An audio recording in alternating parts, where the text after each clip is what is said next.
Welcome to the campus of North Idaho College and today's broadcast of the North Idaho College Public Forum. The crew is comprised of North Idaho College television students. Your moderator is North Idaho College political scientist Tony Stewart.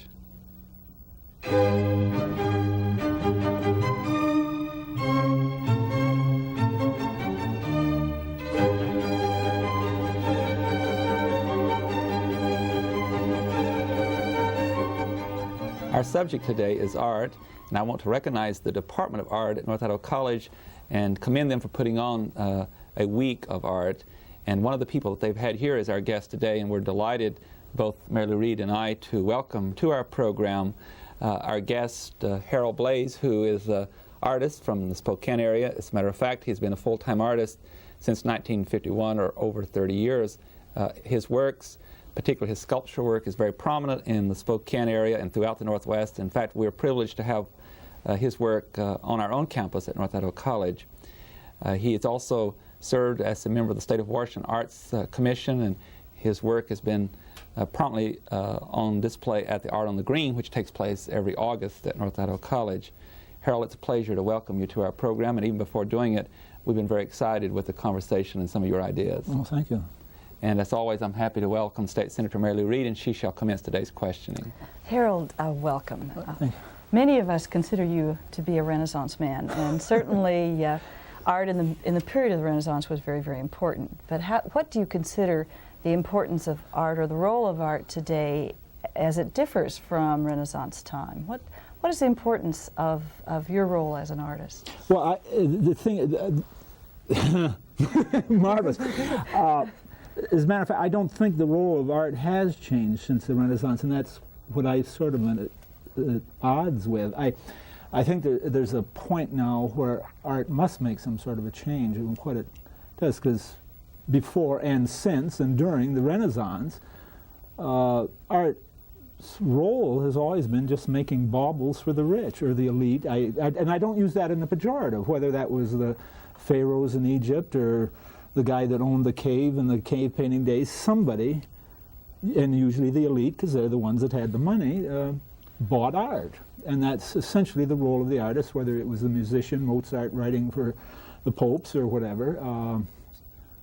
That was the role of art. And I somehow sense or feel and want to be part of something that broadens the role art has. And I think where the possibility exists, and I always go back to Giovanni Costa again, who years ago, I think it was right over here at a conference some years ago, one of the Art and the Green things, many, many years ago, and he said that we're not going to take the next step, the next Renaissance, until such time as men can quit regarding with fear and suspicion the things we do not understand. And there's several psychologists, people in the life science, who have recognized that the arts, the first thing they're drawn to is the difference in things, the contrasts of things. And instead of being frightened by or put off by the differences or things that we do not understand, the creative mind is drawn to them. And I think somewhere there, then, contemporary art and artists have some sort of a responsibility to help the rest of the world understand that you don't have to fear the things you don't understand. Education has for so long dealt with the idea that we were going to eliminate misunderstanding through knowledge. Well, it's become so bloody complicated that it's impossible for us to understand through knowledge. So at some point we have to understand through an act of faith or something, and this act of faith has to be in each other, not in some benevolent, benign, supreme being. We have to assume that each of us is out there trying to do his job. And I think the arts have some role to play there. And I'm looking for what that role might be myself. Well, you mean the artist really should be celebrating those differences and playing up the mystical side of life instead of saying we can understand everything and it's important to understand everything? Yeah, it's not necessary to understand everything. I think that's the point of artists. How many people do you guys know how an airplane works? I mean, do you really understand how an airplane flies? No, you don't. So you get in it. That's an act of faith. The same with your automobile, the same with a whole bunch of things. And I think we have to extend that kind of faith to each other.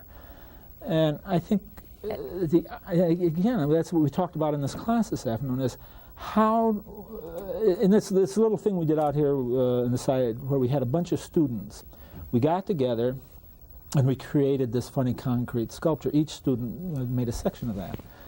Well, it was essentially a process that we rejoiced in, and I think part of the revolution that's going on in the human condition has to do with the realization of individual human worth, the need for people to have a sense of community, and in some very small way here a group of people got to participate in a process that produced an object that became part of the community. It's a very small thing, but what was of value there was the process, what we did together as a group, not this object that we produce. But it remains a symbol then of that process. Yes, no question.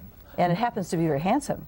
Yeah, but don't fool yourself, eye. it's never going to be in the Louvre. That's no great work of art that's going to last through the ages like Cheops and all of those things. I mean, it's just the fact of life. But that's again where the critical community, I think, is failing the arts. They have failed to recognize that there's more to art than just this objects or performances or a piece of music that is good, better, or best. And what they are doing with so much of art criticism is saying that your work is better than his. That's right.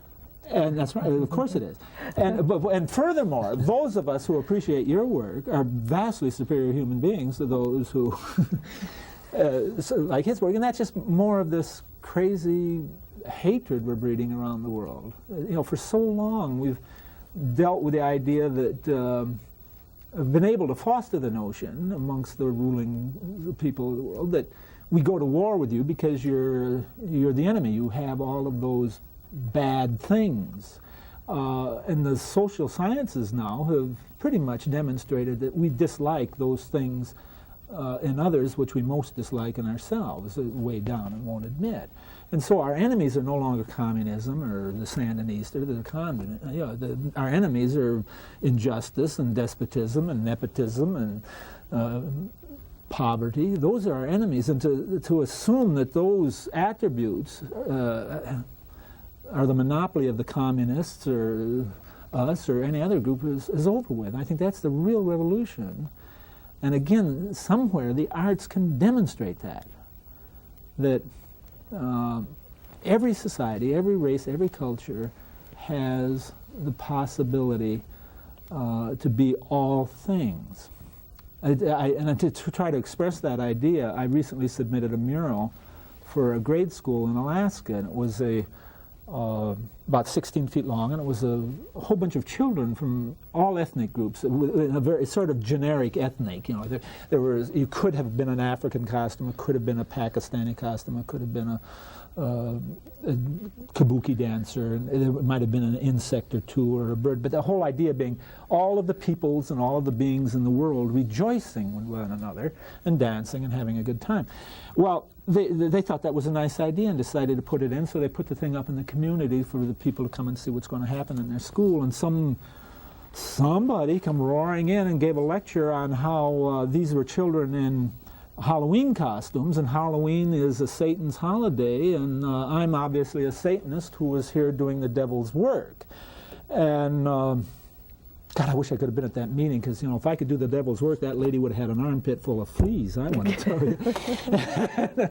But and you got the whole thing killed. So that kind of mentality that we're still nurturing, I find deplorable, and I don't know what to do about it. But I do feel the role art has a role in it. Tony, you better jump in here, because I think I might be tempted to make some defenses of the critic itself. I think that there is a place for criticism. So well, you just go ahead and continue that. I'll come in later. Just go ahead with that. Well, it's just that I think that you aren't suggesting that all art be considered the same, and that no criticism be made, no judgments be made about what is better or what is worse. I mean, obviously, there has to be some system in which not everyone could be an artist, or can everyone be an artist? Yeah, that's right. I think everybody can be an artist. This is part of this revolution that's going on with the recognition of individual human worth.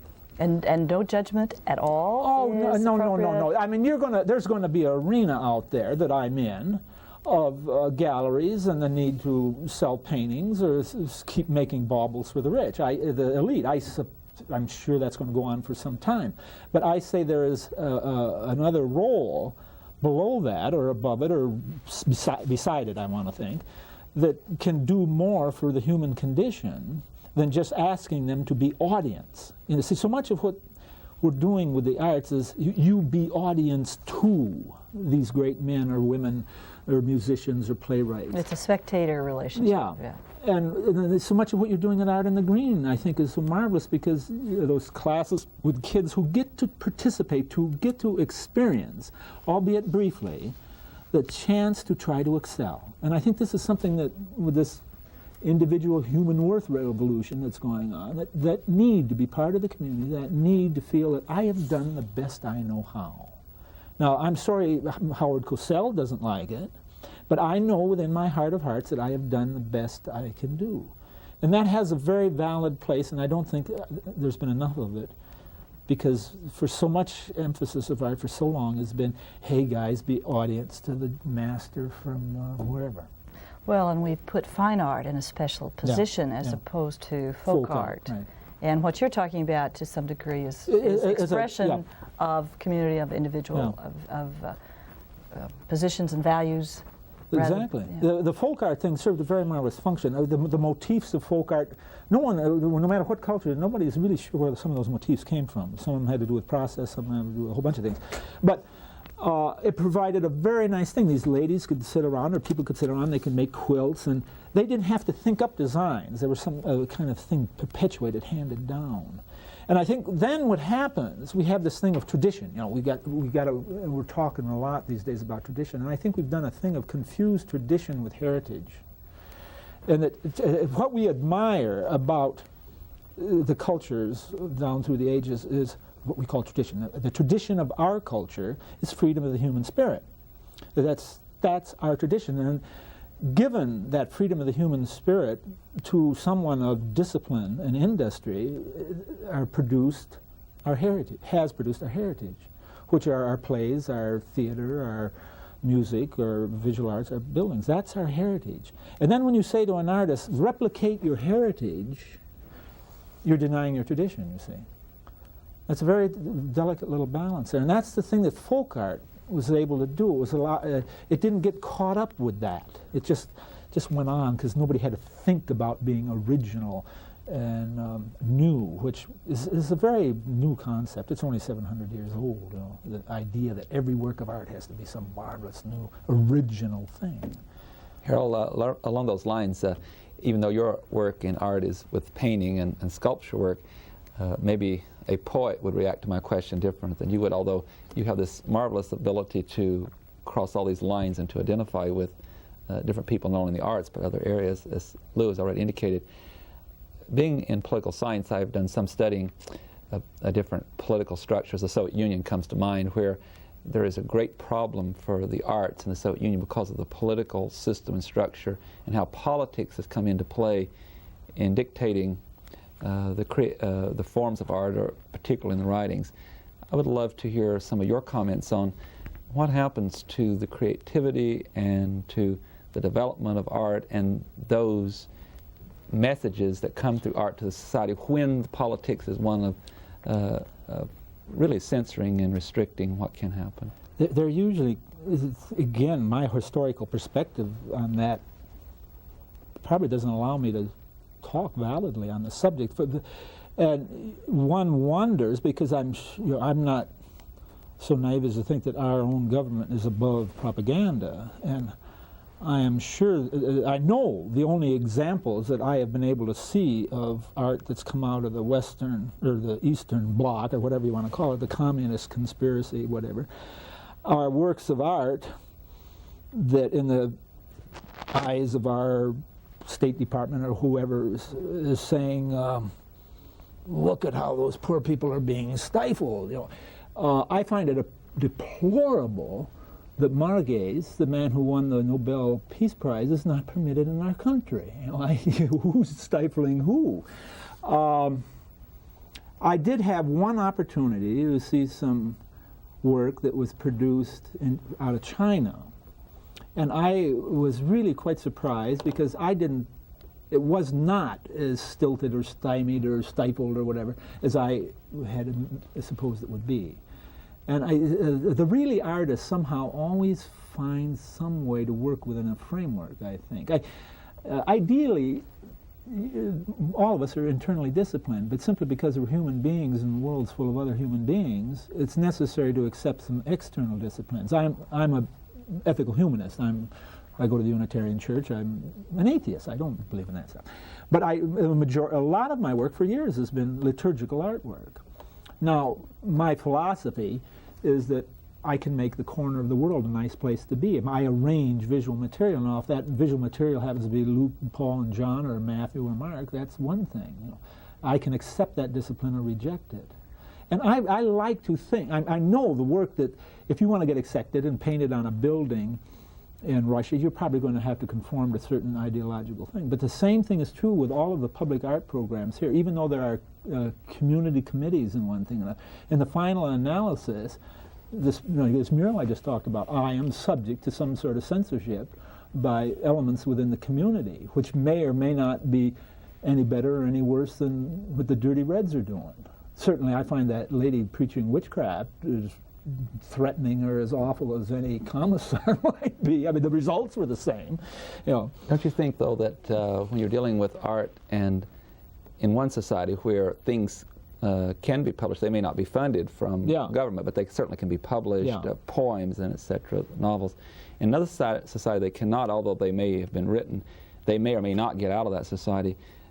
That's a fundamental difference as to the exposure that people have to variety within art.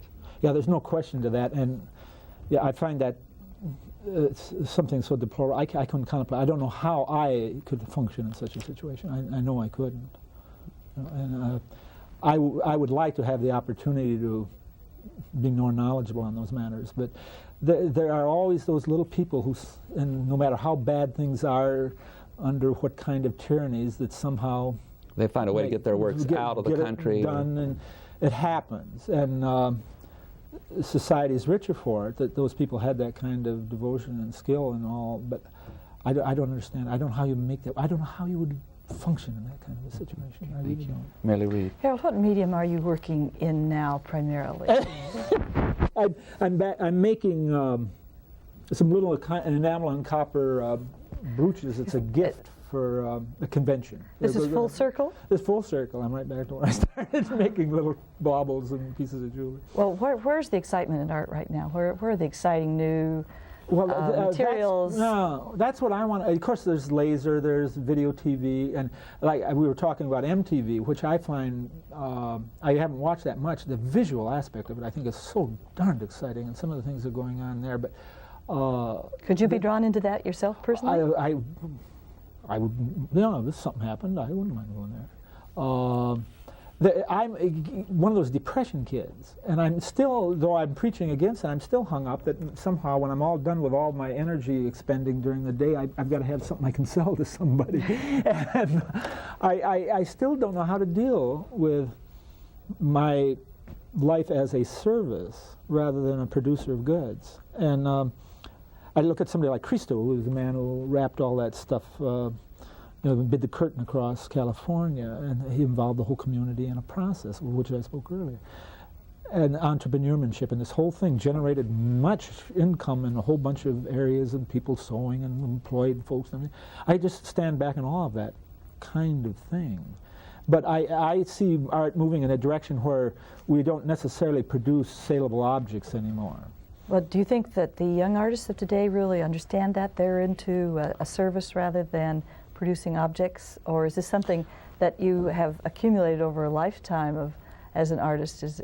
Well, you see a certain direction there. And of course, Hazel Henderson, who's an economist, has talked about overproduction. And of course, when you get into the art field, nobody wants to talk about overproduction. And the simple facts of the matter, I am able to produce twice as much stuff as I'm able to sell. And that's partly because of tools and technology, right? Technology, right. And so what do I do with that unsold artwork? I give it to art auctions to raise money for wampum and things.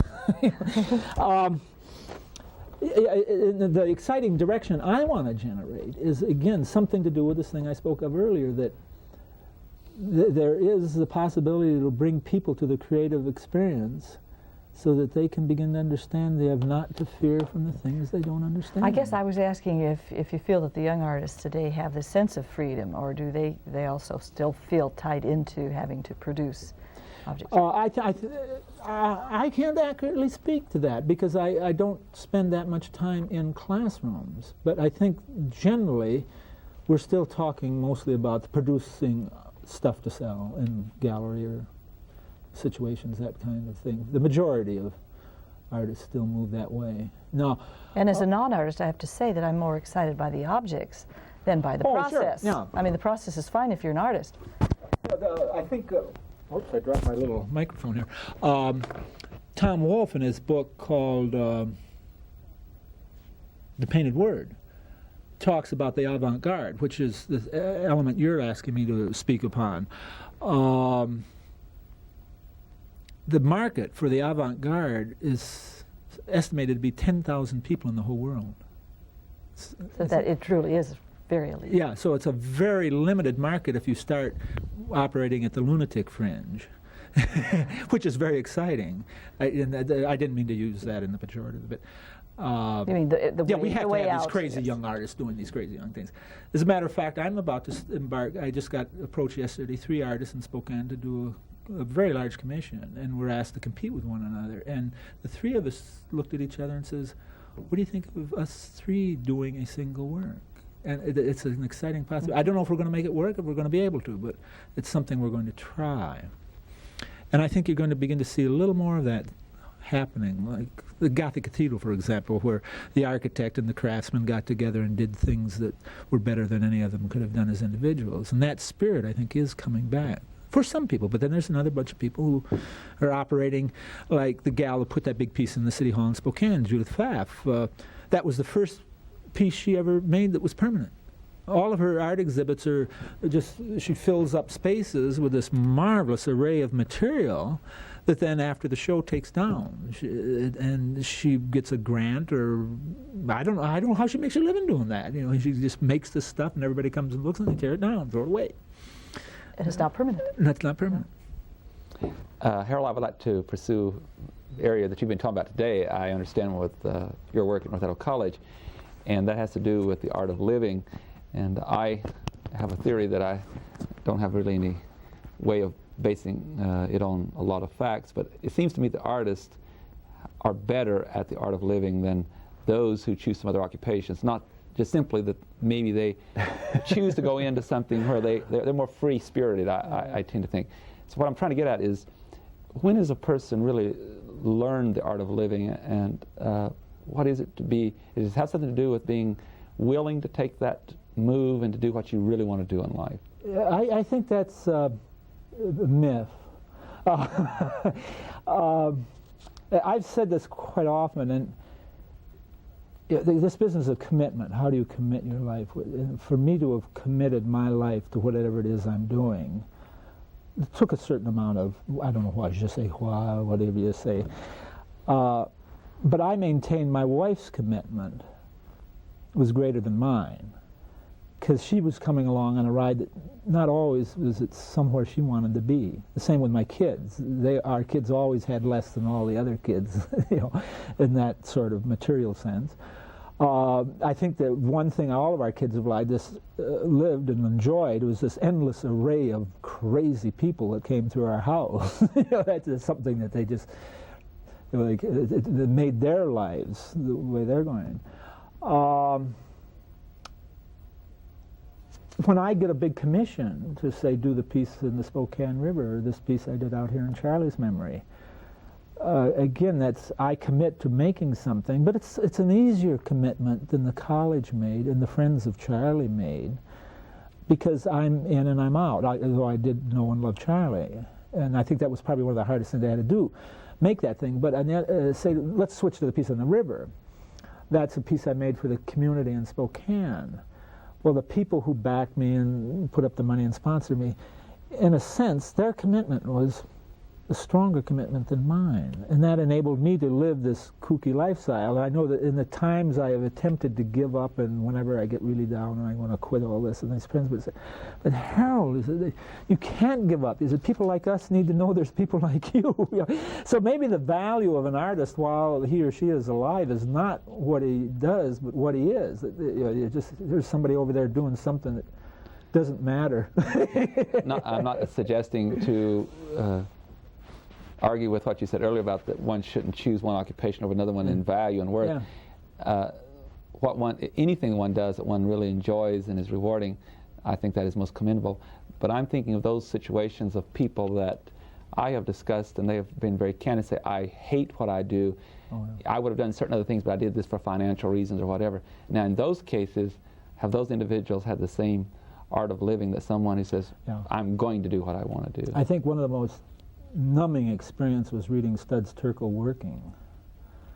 It's just to read page after page after page of endless good people whose whole life has been given to something they just abhorred. You know, that actually, that's courageous. That's damn courageous when you read those things. Yeah, I'm probably, in spite of the fact that I look at myself at age 57 and look at my friends who are 57 and the Keogh plans and the annuities and the gratuities or whatever, and they've put this stuff all away with their career. I've devoted the same time and energy, and I have none of those things, you know.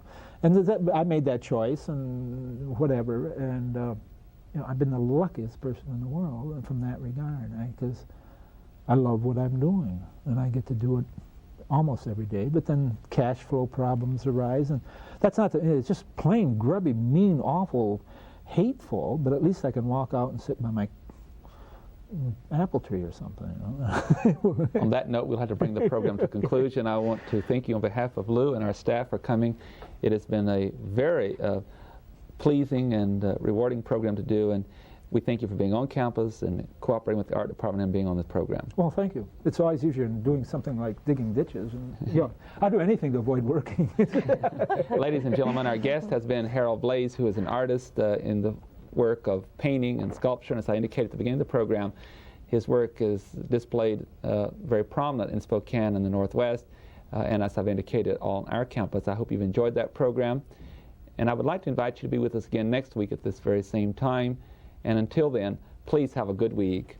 I am Tony Stewart.